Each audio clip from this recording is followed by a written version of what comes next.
নমস্কার বন্ধুরা, একটা নতুন ব্লগ নিয়ে চলে এসেছি আবার মাইন্ড বাটারে। আশা করি তোমরা সবাই খুব ভালো আছো। গুরু পূর্ণিমার সব গুরুদের অনেক অনেক প্রণাম। সবার আগে নিজের মাকে প্রণাম, কারণ মাই হলো আমাদের প্রথম গুরু। তো সেইটাই আজকে এখানে পালিত হচ্ছে আমাদের বালভারতী, আমাদের সোসাইটির মধ্যে বালভারতীতে। এটা প্রতি বছরই হয়, ভীষণ সুন্দর লাগে, কারণ মা তো সব কিছুই প্রথমে শেখায়, আর মাই হলো সবার ওপরে সব থেকে প্রথম গুরু।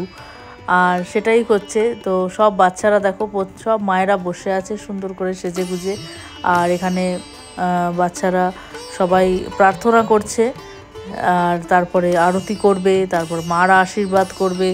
মানে এটা খুবই সুন্দর লাগে কিন্তু দেখতে। তো আজকে কি হয়েছে, আমরা একটু দুপুরবেলা ঘুমিয়ে পড়েছিলাম আর হয়ে গেছে দেরি।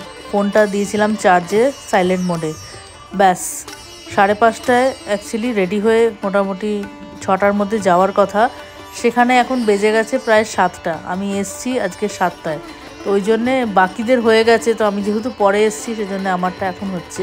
কিন্তু ভীষণ ভালো লাগলো, মেয়ে এত সুন্দর করে মাকে আদর করে খাইয়ে দিচ্ছে, পুজো করছে, লাইক মানে ভাষায় বলে বোঝাতে পারবো না, খুব সুন্দর। তো চলো, আজকের ব্লগটা খুবই মিক্স অ্যান্ড ম্যাচ, একটা মিক্সড ব্যাগ ব্লগ যাকে বলে, সব রকমই জিনিস আছে। তো তোমরা দেখতে থাকো, আমি আবার আসছি গল্প করতে।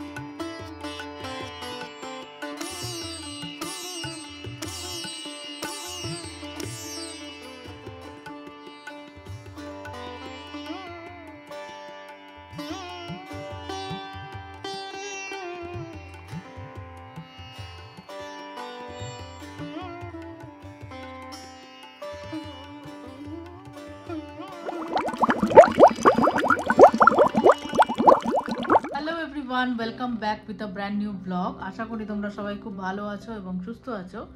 আজকে হলো গিয়ে মঙ্গলবার, আর আজকে একটা খুবই ব্যস্ততম দিন। সকাল সকাল উঠে দেখো আমি অফিসে বসে গেছি অফিস করতে।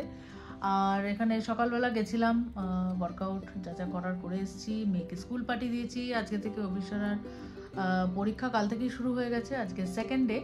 আজকে ছিল হচ্ছে কানাডা আছে আজকে। ও স্কুলে চলে গেছে, অভিজিৎ চলে গেছে অফিসে, আমি এখন ঘরে আছি, এখন অফিস করছি। এখনও অবধি স্নান টান করে উঠতে পারিনি, অনেকগুলো কাজে আটকে গেছি। অভিজিৎ সকালে পুজোর করে টোরে দিয়ে গেছে। আর এখানে ওয়েদারটাকে দেখাই তোমাদের, ভীষণই একটা ক্লাউডি ওয়েদার হয়ে আছে। দেখো দেখো পুরো মেঘ, চারিদিকে শুধু মেঘলা আকাশ, আর হয়তো কিছুক্ষণ পরে বৃষ্টিও শুরু হয়ে যাবে। তো সব থেকে খুশির খবর, আমার কুক মামনি ফিরে এসছে। তো এখন মামনি সব কিছু করছে। তো যেমনটা বললাম, মামনি চলে এসছে, তো আজকে মামনি রান্না করে গেছে। তো আজকে মোটামুটি ভেজ ডে আমাদের। তো চলো দেখাই কি কি রান্না হয়েছে। তো আজকের মেনুতে হয়েছে গিয়ে সয়াবিন, আর এখানে আছে কচুর তরকারি, কচু আলুর ঝোল। এটা আমার বেশ ভালো লাগে খেতে। এটা আমার জন্য কিনুয়া বানিয়েছি, আমি ভাতটা খাচ্ছি না এখন। আর এখানে রয়েছে রাইস, রাইসটা অভিজিৎ আর মেয়ের জন্যে, আর আমার জন্য কিনুয়া। আর এই যে তোমাদেরকে দেখাই, দেখো ওয়েদারটা এত ভালো লাগছে যে কি বলবো, প্রচণ্ড হাওয়া বাইরে, মানে দরজা খোলা যাচ্ছে না। আর এইদিকে দেখতে পাচ্ছ কিনা জানি না, এই জঙ্গলটাকে আস্তে আস্তে কাটা শুরু হয়ে গেছে মোটামুটি। আমার মনে হয় ওখানে কোনো বাড়ি টাড়ি বা ফ্ল্যাট ট্যাট হবে। দেখো পুরো কিন্তু গাছপালাগুলোকে কেটে দিয়েছে, আর পুরো দেখতে পাচ্ছ লাল মাটি চারিদিকে। তো মনে হয় ওখানে কোনো বিল্ডার নিয়ে নিয়েছে বা কিছু একটা হবে। আর এখানে প্রচণ্ড মেঘলা হয়ে আছে চারিদিক। আর এখন আমি একটু ফাঁকা পেয়েছি, তাই ভাবছি একটুখানি গাছগুলো জল দিয়ে নিই। গাছগুলো প্রচণ্ডভাবে শুকিয়ে পড়েছে। ও সরি, গাছগুলো জল দেওয়ার আগে আমাকে এদিকে সব দরজা জানলা বন্ধ করতে হবে। যদি আমি বন্ধ না করি তো কী হবে বলো তো, পুরো উড়িয়ে নিয়ে চলে যাবে। আর প্রচণ্ড হাওয়া দিচ্ছে, খুব বাজেভাবে হাওয়া দিচ্ছে, ওই জন্য এক সাইড আগে বন্ধ করতে হবে। তো এটা হচ্ছে আমার ওয়েস্ট, আর এদিকটা হচ্ছে আমার ইস্ট, আর ওইদিকে দক্ষিণ দিকটা আছে, তো এটা তো বন্ধ আছে। তো চলো এখন ফাইনালি দরজাটাকে খুলতে পারবো। তোমাদের গাছগুলো দেখাই, গাছের কি অবস্থা। এই হলো ফাইনালি দরজাটা খুলতে পেরেছি। অনেকদিন কোনো ব্লগ টক দেওয়া হয় না, করা হয় না, আসলে চারিদিক দিয়ে খুব বিজি হয়ে পড়েছি। আর এখানে দেখো সুন্দর সুন্দর দুটো ছোট ছোট ফুল ফুটেছে, খুব সুন্দর একটা ফুল হয়েছে এখানে। তো এখানে গাছগুলো একটু শুকিয়ে গেছে, এখন একটু জল দেবো। এই গাছটায় পোকা লেগে গেছিলো বলে কেটে দিয়েছি, পুরো মাথা থেকে ছেটে ফেলেছি। আর এখানে কিছু টগর ফুল হবে হয়তো কালকে। আর একটা মজার জিনিস দেখাই তোমাদের, এই দেখো, বলো তো চিনতে পারছো কিনা এটা কি গাছ? এটা হলো ল্যাংড়া আম গাছ। আমি ল্যাংড়া আমের গাছটাকে পুঁতেছিলাম, মানে একটা আঁটি দিয়ে পুঁতে দিয়েছিলাম, কিন্তু লাকিলি দেখো গাছটা কিন্তু হয়ে গেছে। এখন এটা কী করব বুঝতে পারছি না, কারণ টবেতে তো অবশ্যই হবে না আম গাছ। দেখি, ভাবছি একটা বড় ড্রাম কিনে, মানে ছাড়তেও মায়া লাগছে, এত সুন্দর করে হয়েছে গাছটা। আর এই গাছটাও বেশ বেড়েছে, এটা আগে আমি বাসে রাখতাম জল দিয়ে, এটাও বেশ বেড়েছে। আর এই গাছটাতে দেখো ছোটো ছোটো কুড়ি আসছে, পোকা লেগে গেছিলো পুরো। আর এই পাতাগুলো খুব নোংরা হয়েছে, এগুলোকে একটু পরিষ্কার করতে হবে। দেখো কি সুন্দর ওয়েদারটা। আর এখানে পুরো রকমের মানে কনস্ট্রাকশন চলছে, ব্যাঙ্গালোরে মানে কনস্ট্রাকশন হতে হতে শেষ। দেখো চারিদিকে শুধু কনস্ট্রাকশন, যেখানে খালি জমি পাচ্ছে উঠিয়ে দিচ্ছে। ইভেন আমাদের বাড়ির সামনেও একটা বিল্ডিং হয়ে গেছে। তো চলো গাছগুলোয় জল দেওয়া যাক। গাছে সুন্দর করে জল দিয়ে দিয়েছি, আর গাছগুলো এখন একদম চাকাচাক হয়ে গেছে, পুরো পরিষ্কার পাতাগুলো। গাছের পাতা এরা খুব সুন্দর পরিষ্কার থাকলে, ঝকঝকে সবুজ সতেজ থাকলে ভীষণ ভালো লাগে দেখতে। আর এই গাছগুলো সত্যি কথা বলতে মন দিয়ে যত্ন নেয় কিন্তু অভিজিৎ, মানে খুব মন দিয়ে ও একদম টাইমলি জল টল দেয়। কারণ একেক সময় আমি সত্যি মানে আমার একদমই মনে থাকে না, অথবা নিজে ভীষণভাবে টায়ার্ড হয়ে পড়ি সারাদিন ধরে দৌড়াতে দৌড়াতে, তো ও কিন্তু ডেডিকেটেডলি এটা মেনটেন করে।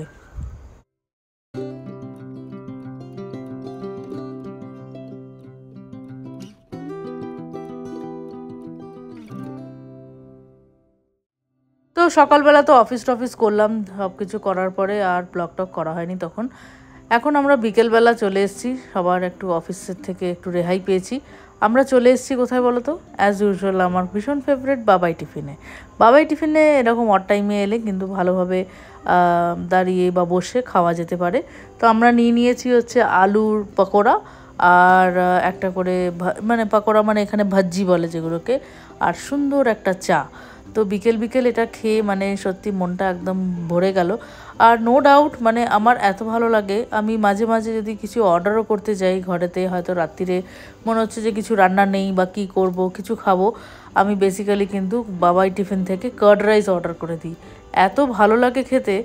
আর এখানে দেখো একটা চাট অর্ডার করেছে অভিজিৎ, যেটা কিন্তু ভীষণ সুন্দর দেখতে লাগছে, আর টেস্টটাও কিন্তু বেশ ভালো। মানে নো ডাউট বাবাই টিফিন মানে এই চত্বরের মধ্যে হচ্ছে সেফেস্ট, মানে তুমি কোনোদিনও কিছুতে ঠকবে না, তুমি যাই নেবে ইট উইল বি টেস্টি। আমি রুটি কারিও খেয়েছি এখানে, সব রকমই মোটামুটি আমার ট্রাই হয়ে গেছে এখানকার খাবার।